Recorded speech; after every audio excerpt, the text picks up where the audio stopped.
In Darfur, Sudan, more than 400,000 black Africans have been murdered as the government of Sudan arms the Arab Janjaweed, or the devils on horseback, to enforce genocide. More than 2 million Darfuris are displaced in refugee camps. This story is a mother to her newborn. One day, I know already to expect it, you will lay your curly head in my lap and ask, "Why am I not named for my father?" And I will wrap you in beautiful lies.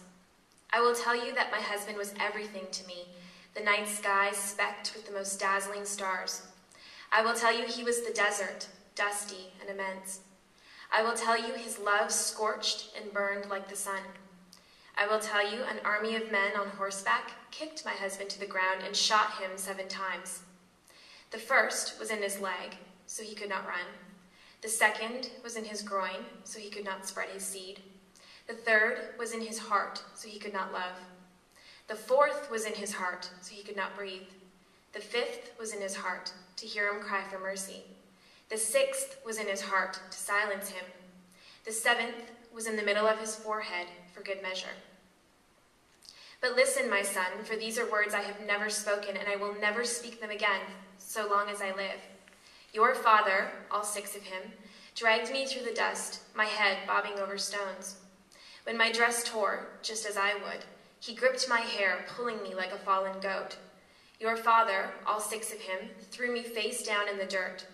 As I choked sand, your father, all 6 of him, cut my clothes off with a knife. One by one, all 6 of him entered me. I did not make a sound. Your father, all 6 of him, called me African slave as he spattered his seed in me. Your father, all 6 of him, said, "This land belongs to Arabs now, the cattle belongs to us," and slashed my right thigh with his blade. So I would remember him, your father, all 6 of him, said. Alone at last in a pool of my own blood, I looked up at the wide sky above and I prayed to die. When I awoke, the village pyre had dwindled to embers. Your relatives are nameless corpses shoved in wells. My home is a pile of black ash and a stray teapot. There is no one and nothing to go back to. There is only going forward. I will not speak to you of the past, and I will teach you not to ask.